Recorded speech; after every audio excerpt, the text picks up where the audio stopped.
Morning, all. All right, so yeah, it's a busy night tonight. There are 14 games on the day before American Thanksgiving.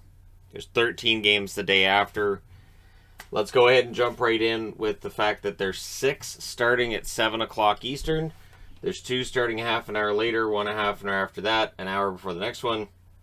And then there's 1, 2, 3 games at 7 o'clock Eastern, 10 Pacific, and one a half an hour later because California, that's the way that rolls. So starting at 7 p.m. Eastern, 4 p.m. Pacific, the Boston Bruins in against the Buffalo Sabres. Boston here. They beat Buffalo 4-1 on October 22nd. They will meet Buffalo 2 more times after this. That'll be on January 1st as well as April 28th. Boston's 9-6. Buffalo's 7-9-2. I wanted to highlight some interesting or slow starters in this preview today. Taylor Hall, 4 goals, 5 assists. Not quite the kind of totals that I think they were envisioning when they re-signed him.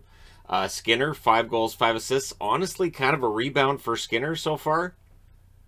He won't live up to his contract, but if he ends up scoring 20 goals, I think they'll be relatively happy. 7 Eastern, 4 Pacific. The Philadelphia Flyers and the Florida Panthers renew their acquaintance. And Philadelphia coming off of a really rough game last night against Tampa. So Florida, who beat them 4-2 on October 23rd, get their second shot at them. The third meeting will be on March 10th. 8-6-3 is the record now for Philadelphia. 13-2-3 is the record for Florida. On the Philadelphia side, James Van Riemsdyk, just the 2 goals so far this year. 2 goals and 4 assists for him. Sam Reinhart, 3 goals and 8 assists for Reinhart. Not quite the start that I think was envisioned for him either when he ended up going to Florida, but we'll see if he gets it going. One thing with Florida is if you're slow and you're not producing, everybody else will be, so you're all right. 7 Eastern, 4 Pacific, the Minnesota Wild and the New Jersey Devils go at it as well. Minnesota 11-6-1 on the season, New Jersey 8-5-3. This is the first of 2 meetings. They'll meet again on December 2nd, so these are 2 meetings that are very close to one another. On the Minnesota side, Jordan Greenway, who is mentioned a lot. He's around the puck a lot. He doesn't have a goal yet. 3 assists to go with the no goals. Sharon Govich, who is an exciting young forward for the New Jersey Devils. Just the 2 goals and 4 assists. He's another one, too, that when you watch him play, you're kind of surprised he doesn't have more points and goals. 7 Eastern, 4 Pacific, the Vancouver Canucks in against the Pittsburgh Penguins. Vancouver, of course, off to a woeful 6-11-2 start. Pittsburgh at 8-6-4. The next meeting between these teams will be December 4th. Brock Besser, the rumored trade, maybe on his way out of town guy. 4 goals, 4 assists for Besser. Now, what hurts his trade value is that his contract's coming up. Qualifying offer has to be $7.5 million. So a team that takes on Besser has to think he'll be worth that $7.5 million qualifying offer. It's not that easy to trade him. Crosby, slow since his return. He's just had the 6 games, 1 goal, 1 assist for 2 points. It'll pick up eventually. 7 Eastern, 4 Pacific. I've labeled this a trap game. I told myself last night, label 2 games as trap games. I'm going with this one because Montreal 5-13-2. Their record is woeful as well. But for the Capitals, 11-3-5. They're coming off of a tough loss, but they're also coming home off a long road trip. That first game home after a long road trip can be kind of tough. So, sure, I'll do that. I'll put up the magnet and we'll see what happens, right? Gallagher, 4 goals, 5 assists for 9 points for the Montreal Canadiens. It hasn't been the greatest start, and the thing with Gallagher now is his name's in the trade rumors, but his contract makes him difficult to move as well. Daniel Sprong, 3 goals, 3 assists, 6 points. Might have been looking for a bit more from him. He may just not be getting the opportunities he had last year. This is the first of 3 meetings. They'll meet again on January 4th as well as April 16th.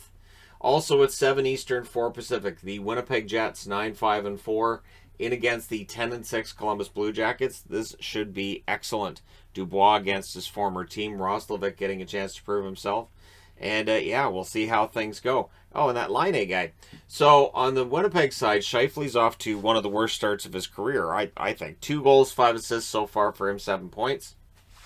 He is normally reliable for a point a game. Right now he is well below that. On the Columbus side, the only goaltender I found, and here's why, I couldn't really find somebody on Columbus that I said, wow, that's really unusually low for his scoring, other than maybe Roslovic, but he just had a 3-point game, so that seems weird. Korpisalo, an .894 save percentage when compared to Merzlikins, .918. That's an issue, and Korpisalo you would think would be a trade target at some point. This is the first of two meetings. They'll meet again in Winnipeg on March 25th. 7:30 Eastern, 4:30 Pacific. The Detroit Red Wings welcome in the St. Louis Blues. Yep, I got the magnet on there too. Detroit 8-9-3. They're kind of due. St. Louis 10-6-2, coming off of what might have been their best game in weeks in that win over Vegas. So do they have a letdown going into Detroit? We'll see. This is the first of two meetings. They'll meet again on December 9th for the 10-6-2 St. Louis Blues. James Neal, who was brought in and signed a contract there, 2 goals, 2 assists for him, 4 points. So the offense is gone for Neal. For the 8-9-3 Detroit Red Wings, Fabry may not be getting the ice time he was getting in previous seasons. 3 goals, 5 assists, 8 points for him. On the upside, Fabry's been able to stay relatively healthy this year. That's good news. Also at 7:30 Eastern, 4:30 Pacific, the New York Islanders. I'm aware it's the Bridgeport Sound Tigers or Bridgeport Islanders right now. But yeah, the Rangers are in against the Islanders. And this, I almost put the trap magnet here and I thought, no, it's the Battle of New York. They should always be up for that. So 11-4-3 New York Rangers, 5-8-2 New York Islanders. With everybody who is currently out of the lineup, I look at Parise and say, could he maybe come through with a big night? He has just the 3 assists this year. On the Rangers side, Lafreniere, bit of a slow go for him lately. 4 goals, 1 assist for 5 points. So to start the season, it looked like Lafreniere was taking that next step, and now it's kind of stalled out again. This is the first of 4 meetings. They'll meet again on November 28th, April 1st, and April 21st. There are 7 players currently on the protocol list, the same number that the San Jose Sharks had. If it goes higher than that, we may end up seeing them shut down. At this point, that game's still a go, and we'll see what happens. 8 Eastern, 5 Pacific, the Vegas Golden Knights continue their road trip in Nashville, looking to bounce back. Vegas 11-8, Nashville 10-7-1, coming off of an excellent game on their end. Mark Stone, 7 games, just the 6 assists. He's overdue for a goal. He is well overdue for a goal. Luke Cunnin, 2 goals, 4 assists, 6 points. He is absolutely, I think, more prominent in games than those points would tell you. So we'll see if he gets on the board. Next games, well, they play January 4th. They also play March 24th. 9 p.m. 9 a.m. It's going to feel like it's 9 a.m. by the time these are all done. 9 p.m. Eastern, 6 p.m. Pacific. The Anaheim Ducks 10-6-3 in against the 9-5-1 Colorado Avalanche. Colorado's been feasting on some bad teams, some teams near the bottom of the standings. Now, they're facing a team that was expected to be near the bottom or at the bottom and hasn't been thus far. So for the 10-6-3 Ducks, it was not easy to find a player who I think's off to a slow start. But while Troy Terry's had this great start to the season, Sam Steele, just the 4 goals so far. Jost stands out to me on Colorado as a guy that I think has the tools. It's just the offensive side isn't taking that step that might have been expected earlier in the season. And with the 1 goal and 3 assists for 4 points for him this year, it's another one of those years for Jost. The good news is he has reinvented himself at the NHL level, so he's still useful to Colorado in a bottom 6 role. The second and third meetings between these teams will both be in January 2nd as well as January 19th. Then we get to 10 o'clock Eastern, 7 o'clock Pacific. The Edmonton Oilers in against Arizona. This is the second time they've been in Arizona. The first time they beat them 5-1. And it felt like they took it easy on them on October 21st. We'll see if it's a different team tonight. Arizona's been different for the last 4 games. They've got a 4-game point streak. We'll see if they can keep it going. 13-5 now is the record for the Oilers. 4-13-2 is the record for Arizona. As bad as that is, it's better than it was, right? Perlini stands out to me for Edmonton. Very prominent last night. Still doesn't have a point this season. Phil Kessel, 3 goals, 6 assists for 9 points. We probably expect more from Phil. And yes, it definitely affects his point totals that the team is as poor offensively as it is, although it does seem to be picking up in recent games. This is the second of 3 meetings. They'll meet again on March 28th. That one will be in Edmonton. 10 o'clock Eastern, 7 o'clock Pacific. The Toronto Maple Leafs and LA Kings have their second and final meeting. The first was a matchup on November 8th, which saw LA beat Toronto 5-1. Might have been one of those games that helped Toronto out, and that it showed them got some weaknesses here, because they turned it around pretty quick after that, right? So Toronto's 13-6-1. LA's 8-7-3 on the LA side of things. Dustin Brown's been up and down the lineup. He's down the lineup right now, at least last I saw. 2 goals, 5 assists, 7 points for Dustin Brown. On the Toronto side, Sandin stands out to me as a guy that I'm expecting more from at some point. Another player that you hear a lot during play-by-play, and I think Sandin's 4 assists don't tell you that, yeah, there's more offense there. 10 o'clock Eastern, 7 Pacific for Carolina and Seattle to go at it for the first time in their respective histories. The Hurricanes 14-2-1. The Kraken 5-12-1 after that big win over Washington. Kotkaniemi's the guy who's off to the slow start for Carolina. He's really the only guy off to a slow start for Carolina. They're 14-2-1.